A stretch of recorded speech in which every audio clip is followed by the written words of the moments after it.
Welcome to the learning lounge. આજના લેક્ચરમાં આપણે જોવાનું છે એવરેજ, જેને ગુજરાતીમાં આપણે સરાસરી સરેરાશ જે પણ કહીએ. આઈ એમ નોટ શ્યોર કે શું કહેવાય. ઓકે, તો એવરેજ એટલે શું થશે? તો sum of observation upon number of observations, એટલે કે જેટલા બી ઓબ્ઝર્વેશન હોય એમના સમ અને નીચે એમના નંબર. લાઈક એવું કીધું હોય કે 5 નંબરની સરેરાશ શોધવાની છે, તો પહેલાં એ 5 નંબર કયા કયા છે એમનો સરવાળો અને નીચે જેટલા ટોટલ નંબર હોય એ, તો નીચે આવશે 5 અને ઉપર એ 5 નંબરનો સમ. ત્યારબાદ છે નેક્સ્ટ કે જો given observation are occurring with certain frequency, કોઈ ફ્રિકવન્સી સાથે અકર થતા હોય એમને ફ્રિકવન્સી આરે મલ્ટીપ્લાય કરી દેવાના, નીચે ટોટલ ઓબ્ઝર્વેશન. ઇફ એમની ફ્રિકવન્સી એ છે અને ઓબ્ઝર્વેશન એક્સ છે, તો એ ઇન્ટુ એક્સ અપોન જેટલા બી ટોટલ થતા હોય ઓબ્ઝર્વેશન એ, એટલે નીચે ટોટલ x1 x2 ઉપર a1 x1 એવી રીતે. Next, if average of N consecutive natural number starting from N, જો કોઈ કન્ઝિક્યુટિવ નેચરલ નંબર છે અને એનથી 1થી સ્ટાર્ટ થતા હોય, તો જેટલા બી કીધું હોય લાઈક કે એવરેજ ઓફ 5 કન્ઝિક્યુટિવ નંબર કે 6 કન્ઝિક્યુટિવ નંબર, તો n+1/2. Okay fine. Now the average of square of n consecutive natural number કીધું હોય, તો આ ફોર્મ્યુલા છે કે n+1 × 2n+1/2. નાઉ નેક્સ્ટ, હવે ફર્સ્ટ n કન્ઝિક્યુટિવ નેચરલ નંબરનો ક્યુબ કીધો હોય તો એના માટેનું અલગ ફોર્મ્યુલા છે n+1^2/4. અને ત્યારબાદ છે કે the average of first n consecutive even natural number, not only natural number, even natural નંબરનો એવરેજ કીધું હોય તો n+1 અને ઓડ કીધું હોય તો ઓનલી n આવશે. ઓકે, આ ફોર્મ્યુલા યાદ રાખી લેજો. Now average of some consecutive number, હવે થોડા કન્ઝિક્યુટિવ નંબરની એવરેજ કીધી હોય તો first plus last divide by 2. ત્યારબાદ છે first n multiple of certain number, એવું કીધું હોય કે x3ના ફર્સ્ટ આટલા મલ્ટિપલનો એવરેજ કાઢો કે એવી રીતે, તો x into 1+n/2. This is the formula. So next છે કે if the average of n1 number is a1 અને n2 ની a2 છે, તો ટોટલ નંબરની એવરેજ પૂછી હોય તો n1 × a1 + n2 × a2 divide by n1 + n2. This is the formula. So next કે ઇફ, જો હવે તમને એવા ક્વેશ્ચન પૂછે કે જો એ છે એ પીથી ક્યુ સુધી આટલા સ્પીડમાં જાય છે, હવે રિટર્ન ક્યુથી પી આટલી સ્પીડમાં આવે છે, તો એમની એવરેજ સ્પીડ કીધી હોય તો જે બંને સ્પીડ કીધી હોય એમનું ઉપર multiply 2 × speed 1 × speed 2 upon speed 1 + speed 2, નીચે પ્લસ થશે અને ઉપર મલ્ટીપ્લાય થશે. તો આ ફોર્મ્યુલા ડાયરેક્ટ યાદ રાખી લેવાનું.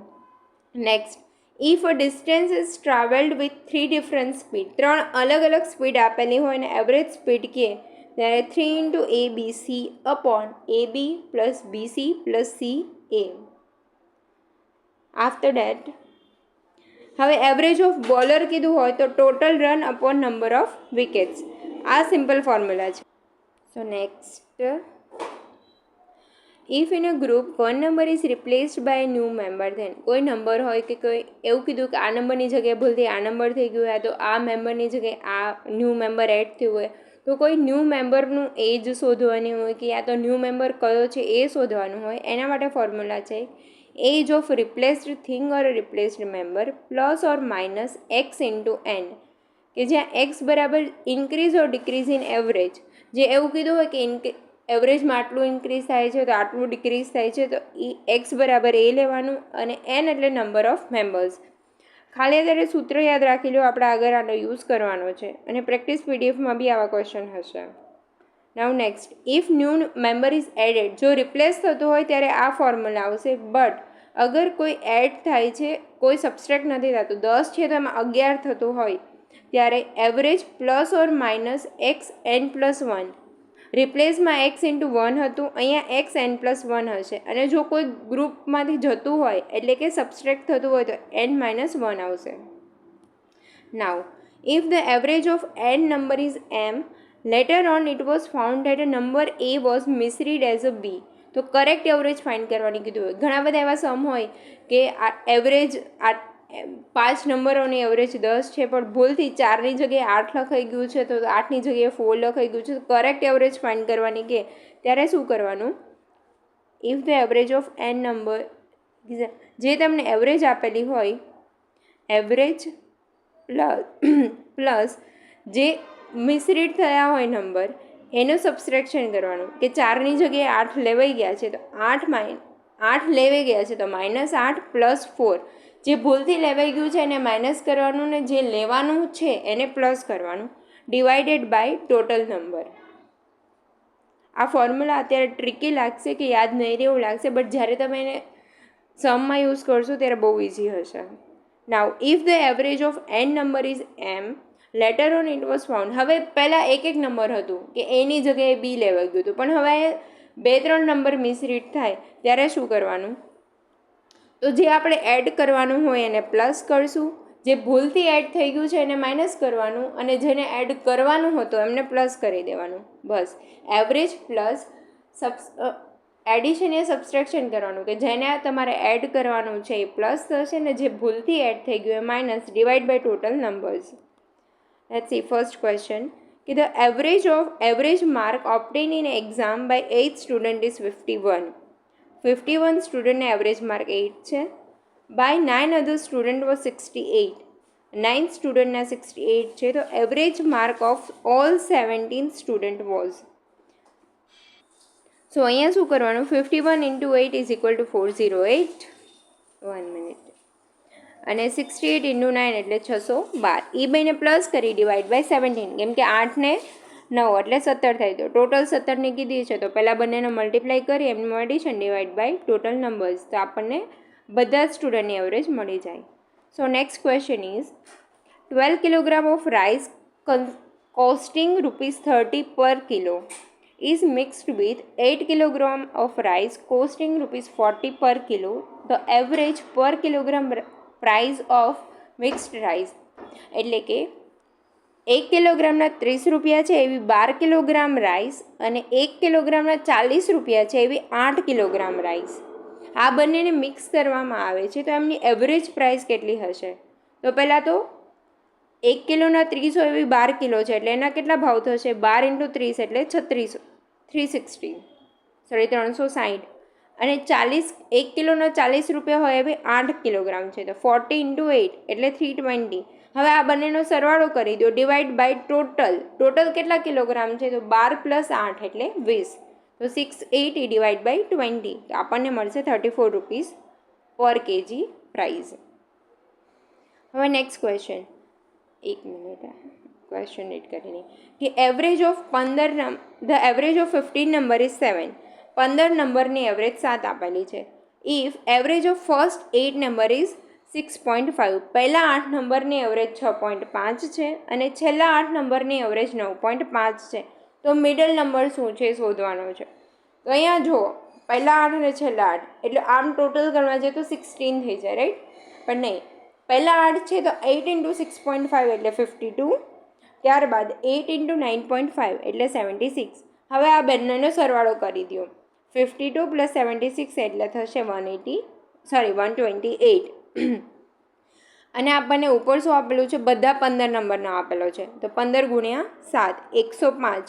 હવે 128માંથી 105 બાદ કરી દો, એટલે તમને જે આન્સર મળે એ તમારો મિડલ નંબર હશે. Now next, average of first 5 odd multiples of 3. 3ના એકી ગુણાંકોની એવરેજ કીધી છે, તો શું કરવાનું? પહેલાં 5 લાઈન કરી દેવાની, રાઈટ? એટલે તમને યાદ આવે કે તમારે 5 જ લેવાના છે. ફર્સ્ટ 3, બીજું હશે 9, ત્રીજું હશે 15, ચોથું 21 અને પાંચમું 27. તો આમાં આ બધાનો સરવાળો કરીને ડિવાઇડ બાય 5 કરી શકો, પણ એ ના કરવો હોય તો જે મિડલ નંબર હોય ને એ તમારું એવરેજ હોય, રાઈટ? 15. જો આપણે કર્યું છે તો બી 15 જ આવ્યો, બટ ઇઝીલી એક્ઝામમાં સ્પીડ માટે. Now the average monthly income of X and Y is 5050. X + Yની એવરેજ ઇન્કમ તમને 5050 આપી છે, તો X અને Yની ઇન્કમ જોતી હોય, એવરેજ ઇન્કમ છે, તો મલ્ટીપ્લાય બાય 2 કરીએ એટલે એમની મંથલી ઇન્કમ મળી જાય બંનેની. એવી જ રીતે વાય અને ઝેડની 6250 છે, એને મલ્ટીપ્લાય બાય 2 કરો એટલે તમને વાય પ્લસ ઝેડની મંથલી ઇન્કમ મળશે. અને એવી જ રીતે એક્સ પ્લસ ઝેડની 5200 છે, તો એની મલ્ટીપ્લાય બાય 2 કરવાનું. તો આ બધી તમને એમની મંથલી ઇન્કમ મળી. હવે તમને પ્રોપર ઝેડની ફાઇન્ડ કરવાની છે. આવી રીતે લખી શકો કે 2 into x plus y plus z, એટલે આ બધાનો સામે સરવાળો થઈ જાય. જો x plus y plus z plus x plus z, આમ કરો તો 2x 2y 2z, તો આ એ જ ફોર્મ છે. તો આ બધાનો સરવાળો થઈ જશે સામે. હવે આ 2 છે અહીંયા નીચે જશે ભાગાકારમાં, તો x plus y plus z બરાબર તમને મળશે 1650. હવે અહીંયા તમને આગળ જોઈ શકો કે વાય પ્લસ ઝેડની આપણે 12500 હતી, સોરી 1650 નહીં 16500. તો 16500માંથી વાય ઝેડની પ્રાઇસ જે છે એ માઇનસ કરી દો એટલે તમને મળી જશે એક્સ. આ ક્વેશ્ચન પૂછાતા હોય છે, જસ્ટ એકવાર જોઈ લેજો, બાકી પ્રેક્ટિસ માટે PDF મળી જશે. હવે છે કે ઓફ કન્ઝિક્યુટિવ નહીં, ઓફ 3 નંબર્સ, 3 નંબર આપેલા છે જેમાં second is twice the first.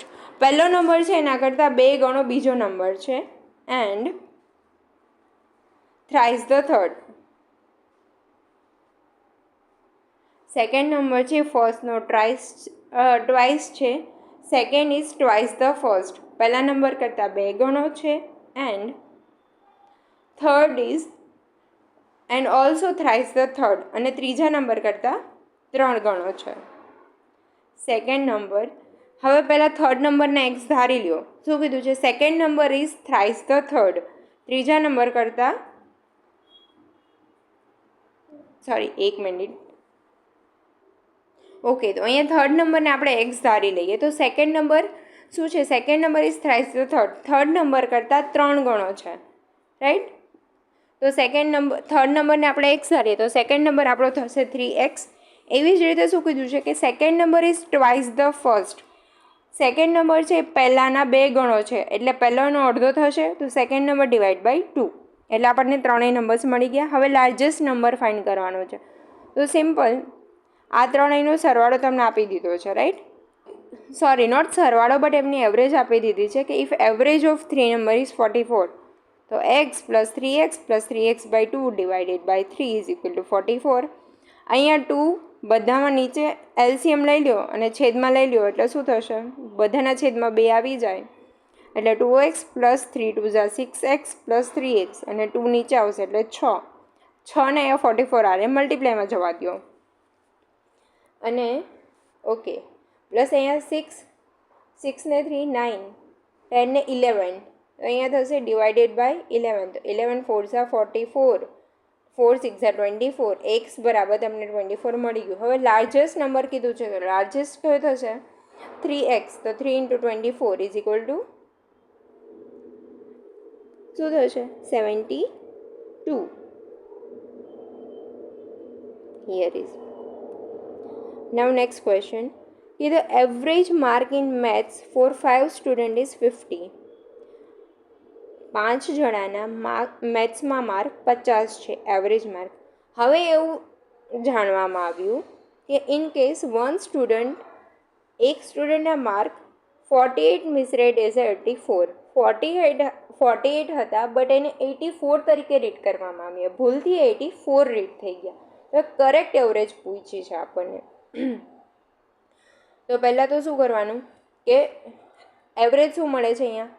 પહેલાં ટોટલ સમ કાઢી લેવાનો. 50 × 5 ઇઝ ઇક્વલ ટુ 250. હવે 250માંથી આપણે શું કીધું હતું કે જે ખોટા હોય, જે આપણે મિસરીડ થઈ ગયા એને માઇનસ કરી દેવાના, -84, અને એડ કરવાના 48, તમને મળશે 214. હવે એની એવરેજ કાઢવાની એટલે ડિવાઇડેડ બાય 15, તો આપણને મળી જશે એમની એવરેજ. આ રીતે બી કરી શકાય. એન્ડ નેક્સ્ટ કે જેમ તમને કીધું કે 50 × 5 એટલે તમને ટોટલ સમ મળી જશે. જે મિસરીડ થઈ ગયું છે એમને માઇનસ કરીને જે રીડ કરવાનું એમને પ્લસ કરી દો, then divided by total numbers. Now next, The average of run of cricket player in 10 inning was 32. 10 ઇનિંગમાં 32 રન એવરેજ છે, તો એમને ટોટલ રન કેટલા થશે? 320. How many run must he make in his next inning? હવે next ઇનિંગમાં કેટલા run બનાવવા જોઈએ કે so as to increase his average of run by 4, કે એની એવરેજ છે એ 4 વધી જાય, એટલે 32 જે એવરેજ હતી એ 36 થઈ જાય. તો આને આપણે શું કરવાનું છે? રન ફાઇન્ડ કરવાના છે, રાઈટ? તો અહીંયા લખી રાખવાનું કે આપણને ટોટલ રન 320 છે. હવે નેક્સ્ટ ઇનિંગમાં એને કેટલા રન બનાવવા પડે? 320 પ્લસ એક્સ. નેક્સ્ટ ઇનિંગ એટલે 10 છે, નેક્સ્ટ ઇનિંગ એટલે +1 11, અને એ એવરેજ આપી દીધી છે 36. તો બસ સિમ્પ્લિફિકેશન કરી નાખવાનું એટલે તમને રન મળી જશે 76. Next, average weight of 12 parcel is 1.8 kilogram. Addition to another new parcel reduces the average weight by 50 gram. 12 પાર્સલનું weight 1.8 kilogram છે. હવે નવું પાર્સલ આપણે એડ કરીએ તો એમનું વેઇટ છે 50 ગ્રામ ઘટી જાય છે. તો નવા પાર્સલનું વજન કેટલો? તો આ પણ આપણે સૂત્ર હતું કે નવા પાર્સલનું વજન હોય કે કોઈ ન્યૂ મેમ્બરની એજ પૂછે તો પહેલાં એવરેજ લખી લેવાની. એવરેજ છે 1.8. ધેન પ્લસ ઓર માઇનસ, જો ઇન્ક્રીઝ થતો હોય તો પ્લસ અને ડિક્રીઝ થતો હોય તો માઇનસ, તો અહીંયા ડિક્રીઝ થાય છે એટલે માઇનસ એક્સ. એક્સ એટલે શું છે કે જેટલી એવરેજ વધતી યા ઘટતી હોય તો અહીંયા 50 ગ્રામ છે, તો 0.05 થઈ જાય કિલોગ્રામમાં ફેરવી, એટલે કેમ કે આપણને અહીંયા 1.8 કિલોગ્રામમાં છે. n+1, n બરાબર નંબર ઓફ મેમ્બર્સ 12 +1 એટલે 13. આનું સિમ્પ્લિફિકેશન આપો એટલે 1.15 કિલોગ્રામ. યાદ રાખજો, જ્યારે રિપ્લેસ થશે ત્યારે એવરેજ ±x × n થશે. જ્યારે કોઈ મેમ્બર્સ વધશે તો n+1 અને ઘટે તો n-1. એવી જ રીતે જ્યારે આપણે અહીંયા કયું સૂત્ર યુઝ કરતા હતા કે મિસરીડ થાય માર્ક હોય ત્યારે આ વાળું, એવરેજ +a+b અથવા તો a-b અપોન ટોટલ નંબર્સ. તો સૂત્ર યાદ રાખવાના, ફટાફટ થઈ જશે. બાકી લોજિકથી ક્યારેક જો વાર લાગે યા તો પેપર હાર્ડ નીકળો અને મગજ હેંગ થઈ ગયું અને લોજિક ના સમજાય તો સૂત્ર યાદ રાખી દેવાના. હવે જો average number of 4 brother is 12 years. If the age of mother included, average increases by 5 years. So age of mother કેટલી હશે? તો age of mother is equal to 12 year plus 5 × 5. કેમ આપણે 5 × 5 કર્યું? અહીંયા આપણે સૂત્ર યુઝ કર્યું છે કે એજ ઓફ ન્યૂ મેમ્બર કીધું છે, અહીંયા કોઈને એક્સક્લુડ નથી કર્યા. તો જે ફર્સ્ટ આપણી એવરેજ હતી કે average of 4 brother is 12 years plus 5 શેના છે? તો જે એક્સ છે એ. તો જે ઇન્ક્રીઝ કે ડિક્રીઝ થયું એ આપણે અહીંયા લખવાનું. તો એવરેજ ઇન્ક્રીઝ બાય 5 year, ઇન્ક્રીઝના પ્લસ 5 year વધી એટલે 5 આના, અને n+1 તો 4 બ્રધર હતા +1 એટલે 5. એનું સિમ્પ્લિફિકેશન આપો એટલે 37 years. So next, the average of 30 boys in a class is 10 years. If age of teacher included, average increase by 1 year. અહીંયા બી એકને ઇન્ક્લુડ કરવાનું આવ્યું. તો પહેલાં તો એવરેજ કેટલી છે? 10 વર્ષ પ્લસ કેટલો ફેરફાર થયો? 1 વર્ષનો, તો 1 into n+1, 30 + 1 = 31. Your answer is 41 years. Next, this is our last question. Okay, the average salary of all workers in a workshop is 8,000. Average salary of 7 workers is 12,000. Average of rest is 6,000. Total number of workers. હવે પહેલાં તમને બધાની average salary આપી છે, પછી 7 વર્કરની 12,000 આપી છે અને એવું કીધું છે કે બાકીના વર્કરની 6,000 છે. તો ટોટલ વર્કર ફાઇન્ડ કરવાના છે. તો પહેલાં આપણે ધારી લઈએ કે ટોટલ વર્કર એક્સ છે. હવે સેલેરી ઓફ ટોટલ વર્કર કેટલી થશે? 8,000 આપે છે એવરેજ, તો ટોટલ વર્કર એક્સ છે, સેલેરી એમની 8,000 છે એવરેજ સેલેરી. તો અહીંયા શું થશે કે લાઈક એક્સ અહીંયા એમનો ટોટલ સેલેરી હશે, અહીંયા એક્સ નંબર ઓફ વર્કર બરાબર 8,000 આપ્યા છે, તો સેલેરી ટોટલ સેલેરી કેટલી થશે? 8,000 into x. Now average of salary of 7 worker કેટલી થશે? 7 × 12,000, 7 × 12,000 એટલે 84,000 થઈ ગઈ. હવે રેસ્ટ વર્કર કીધું છે તો રેસ્ટ વર્કર માટે શું કરવાનું, ટોટલ વર્કર આપણે એક્સ ધારી લીધા, એમાંથી 7 બાદ કરી દઈએ એટલે જેટલા વધેલા વર્કર્સ મળી જાય. એક્સ માઇનસ 7 ઇન્ટુ 6,000, અહીંયા આપણને એમની સેલેરી તો આપી જ દીધી છે, ઇઝ ઇક્વલ ટુ 6,000. અહીંયા શું થશે, 6,000 એક્સ માઇનસ 42,000. તો હવે આપણને ટોટલ સેલેરી નેક્સ્ટ જોઈએ કે ટોટલ સેલેરી એટલે 7ની સેલેરી પ્લસ જેટલા વધેલા છે એમની સેલેરી. તો 7ની સેલેરી 84,000 અને જે રેસ્ટ વર્કર છે એમની 6,000 પ્લસ 42,000. 84,000માંથી 42,000 બાદ કરવાના, તો 42 વધશે અને 6,000 એક્સ આ સાઈડ જશે, અહીંયા વધશે 2,000 એક્સ. તો એક્સ બરાબર તમને મળી જશે 21, which is the total numbers of workers.